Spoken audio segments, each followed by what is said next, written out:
विवाह क्लासेज में आपका बहुत बहुत स्वागत है। आज क्लास 10वीं की हिंदी क्षितिज में नागार्जुन जी की रचना यह दंतरित मुस्कान पढ़ेंगे।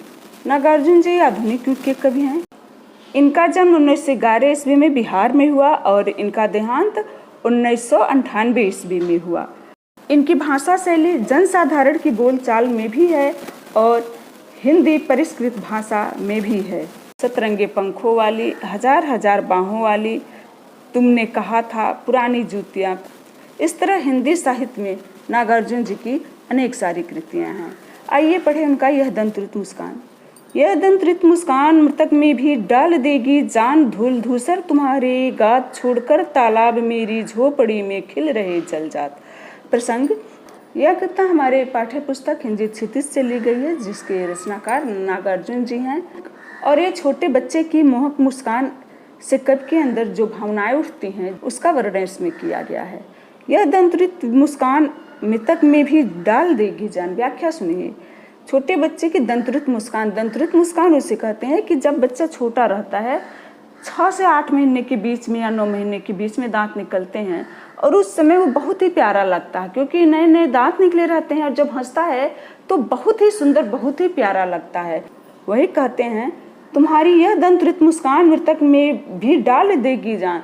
तुम्हारी यह छोटे छोटे दांत लिए जो मुस्कान है, जो मुस्काते हो, तो यह इतना प्यारा लगता है, इतना मनमोहक लगता है, इतना लुभावना है, उसका प्रभाव इतना ज़्यादा पड़ता है कि मृतक में भी ये जान डाल देगा। मृतक में भी जान डालने का तात्पर्य यहाँ है कि उदास व्यक्ति के मन में भी वो खुशी पैदा कर देगा और कठोर व्यक्ति भी सरस बन जाएगा और संवेदनहीन व्यक्ति भी संवेदनशील हो जाएगा।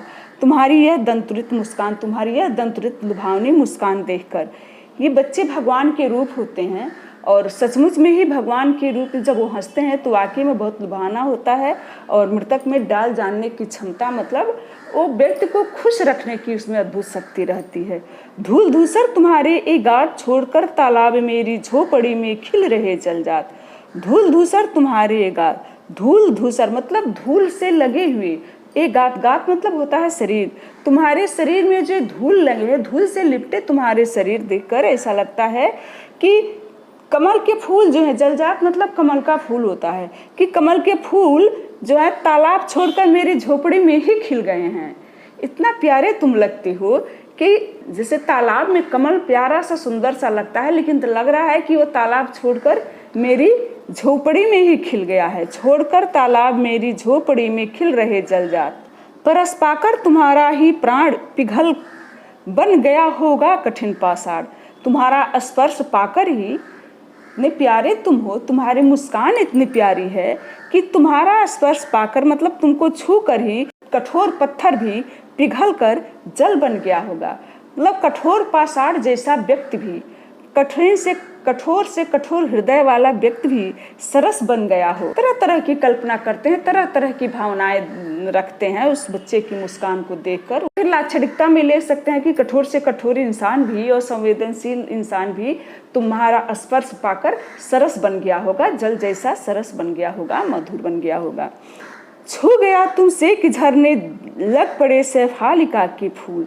बांस था कि बबूल, कि बांस हो या बबूल हो, बांस भी सीधा खड़ा रहता है, जरा सा उसमें झुकाव नहीं रहता है। बबूल भी कांटेदार होता है, लेकिन ये सब भी लग रहा है कि जो तुमको स्पर्श किए होंगे तो शेफालिका के फूल झरने लगे होंगे उससे। शेफालिका के फूल होते हैं जो बहुत ही सुंदर होते हैं और बहुत नाजुक होते हैं। मतलब बांस जैसा कठोर और बबूल जैसा कटीला रुखीला व्यक्ति भी सरस हो जाएगा और कोमलता मधुरता झरने लगेगी। तुम मुझे पाए नहीं पहचान, देखते ही रहोगे अनिमेष। थक गए हो आंख लूं फेर, क्या हुआ यदि हो न सके परिचित न पहली बार। यदि तुम्हारी मानव माध्यम बनी होती आज। यह अब आगे कह रहे हैं, तुम पाए नहीं पहचान, तुम मुझे नहीं पहचान पाए ना, लग रहा है तुम्हें पहचान नहीं पाए। देखते ही रहोगे अनिमेष, तुम मुझे इस तरह बिना पलक झपकाए एक टक देखते ही रहोगे। थक गए हो, मैं आंख फेर लेता हूँ, मैं दूसरी तरफ चला जाता हूँ, अपना ध्यान दूसरी तरफ कर लेता हूँ। क्या हुआ यदि हो सके परिचित न पहली बार। इस तरह से मुझे टकटकी लगाए देख रहे हो, लग रहा है पहचानने की कोशिश कर रहे हो, लेकिन हमको लग रहा है कि तुम हमको पहचान नहीं पाए, मैं चला जा रहा हूँ। कोई बात नहीं, यह पहली बार तुम हमको नहीं पहचान पाए तो तुम्हारी माँ माध्यम है। माँ बच्चे को धरती पर लाने वाली माँ ही होती है, और पिता पुत्र के बीच का माध्यम भी माँ बनती है। वही करे क्या हुआ यदि हो सके परिचित न पहली बार, क्या हुआ यदि पहली बार तुम हमसे परिचित नहीं हो सके, पहचानने की जिसे कोशिश कर रहा है टकटकी लगाए, तो क्या थक गए होगे, मैं अपना आँख फेर ले रहा हूँ, मैं अब दूसरी तरफ चला जा रहा हूँ। कोई बात नहीं, यदि तुम हमें पहली बार नहीं पहचान सके तो तुम्हारी माँ माध्यम है, तुम्हारी माँ माध्यम है, तुम हमें पहचान जाओगे। कठिन शब्द का अर्थ देख लेते हैं। दंतुरित मतलब बच्चों के जो नए नए दांत निकलते हैं। मृतक माने मरे हुए, मृत।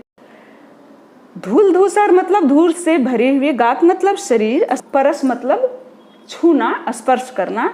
पाषाण मतलब पत्थर। अनिमेष माने बिना पलक झपकाए। विशेष देखिए, जब बच्चे के नए नए दांत निकलती हैं और वो मुस्कुराता है तो जो छवि होती है, जो मनमोहक स्थिति होती है, उसका बड़ा ही सुंदर शब्दों में कवि ने वर्णन किया है। बच्चे भगवान के रूप हैं, इसको भी रेखांकित किया है। बच्चे जिज्ञासु होते हैं, वो किसी भी अपरिचित चीज को जानने की कोशिश करते हैं, कवि इसको भी यहाँ पर रेखांकित किया है। लाक्षणिक शैली का प्रयोग हुआ है। भाषा तो अत्यंत सहज सरल है ही, और मुक्तक छंद में कविता है। कवि ने बच्चे की मुस्कान के सुंदर उपमान प्रस्तुत किए हैं, कई उपमान प्रस्तुत किए हैं। प्रश्न अलंकार है, और ये दिखाया गया है कि बच्चे की दंतुरित मुस्कान कठोर से कठोर हृदय को भी अपनी तरफ आकर्षित कर लेती है, उसमें आकर्षण भर देती है और उसको परिवर्तित कर देती है। कवि ने ये भी प्रस्तुत किया है कि बच्चे की मुस्कान में सजीवता लाने की क्षमता रहती है और वातावरण मधुर और सरसपूर्ण हो जाता है। आइए अब दूसरी कविता पढ़ें। मैं न सकता देख न पाता जान तुम्हारी यह दंतुरित मुस्कान, धन तुम माँ भी तुम्हारी धन। यहाँ माँ की महत्ता को दर्शाया गया है कि तुम तो धन्य हो ही, कि इतने प्यारे हो, इतने प्यारी मुस्कान छेड़ते हो कि मृतक में भी जान डाल देते हो, और तुम्हारी माँ भी धन्य है जो तुमको इस धरती पर ले आई और तुम्हारा परवरिश की, वरना तुम्हारी माँ नहीं होती तो मैं तुमको नहीं देख पाता, इतनी सुंदर छवि मैं नहीं देख पाता और न ही जान पाता, मैं तुमसे परिचित नहीं हो पाता, तुमको देख नहीं पाता, तुमको जान भी नहीं पाता, मेरे मन में ऐसा भावना ही नहीं आती, तुम्हारी यह दंतुरित मुस्कान मैं नहीं देख पाता। धन तुम माँ भी तुम्हारी धन, तुमको भी धन्यवाद करता हूँ, उसके लिए तुम्हारी माँ को भी धन्यवाद करता हूँ। चिर प्रवासी मैं इधर मैं अन्य, इस अतिथि से प्रिय तुम्हारा क्या रहा संपर्क, उंगलियां माँ की कराती रही हैं मधुपर्क, देखते तुम इधर कनखी मार और होती जबकि आंखें चार। अब आगे कहते हैं कि चिर प्रवासी मैं इतर मैं अन्य, मैं तो चिर प्रवासी हूँ। चिर प्रवासी उसे कहा जाता है जो लंबे समय तक दूर रहे, मैं ज्यादा लंबे समय तक दूसरे जगह रहने वाला अन्य हूँ। इतर हूँ मतलब अन्य हूँ, दूसरा हूँ। इस अतिथि से प्रिय तुम्हारा क्या रहा संपर्क, मैं एक अतिथि के समान हूँ कि जो थोड़े दिन के लिए आए और फिर चला जाए, उसको अतिथि कहते हैं। तो मैं तो एक अतिथि जैसे हूँ तुम्हारे लिए, तुम नहीं पहचान पा रहे हो, मुझसे मेरा संपर्क ही क्या रहा। उंगलियां माँ का कराती रही हैं मधुपर्क, मधुपर्क मतलब पंचामृत, शहद, घी, जल तथा दही से बनाया गया पंचामृत होता है। उंगलियां माँ की कराती रही मधुपर्क मतलब माँ की ममता और प्यार दुलार वाली संजीवनी तुमको देती रही, मधुपर्क कराती रही। तो मेरा तुम्हारा संपर्क ही क्या रहा, तुम्हारी माँ ही तुम्हारे लिए सब कुछ करती रही, जिंदगी संवारने वाली, जिंदगी देने वाली तुम्हारी माँ ही है। देखते तुम इधर कनखी मार, कनखी मतलब तिरछी निगाहों से देख रहे हो। बच्चा जिसको नहीं जानता है वो सामने से नहीं देखता है, उसको धीरे से तिरछी निगाहों से देखता है। देखते तुम इधर कनखी मार और होती जबकि आंखें चार, आंखें चार होना मुहावरा का प्रयोग किया है कवि ने। देखते तुम इधर कनखी मार, तुम इधर जब तिरछी नजर से देखते हो, हमको पहचानने की कोशिश करते हो, लेकिन जब मैं भी तुम्हारी तरफ देखता हूँ तो तुम हंस देते हो। तो तुम्हारी यह दंतुरित मुस्कान की शोभा बहुत ही प्यारी लगती है, बहुत ही छविमान है। तुम्हारी यह दंतुरित मुस्कान मुझे बहुत ही सुंदर लगती है। और शब्दार्थ देख लेते हैं। इतर मतलब दूसरा। मधुपर्क का अर्थ तो बता ही दिए, दही, घी, शहद, जल और दूध मिला के बनता है। और कनखी मतलब तिरछी निगाह से देखना। छविमान मतलब अत्यंत सुंदर। अब विशेष इसका देख लेते हैं। आंखें चार होना मुहावरा का प्रयोग हुआ है इसमें। और सबसे बड़ी विशेषता यह है कि इस पुरुष प्रधान समाज में नागार्जुन जी ने माँ को, स्त्री को बहुत ऊंचा स्थान दिया है। मतलब इस सृष्टि की रचना के लिए माँ का ही योगदान सबसे ज्यादा है। भाषा अत्यंत सहज सरल है। दंतुरित मुस्कान यहीं पर खत्म होती है। आशा है आपको समझ में आ गया होगा। अगले वीडियो में हम फिर मिलेंगे। धन्यवाद।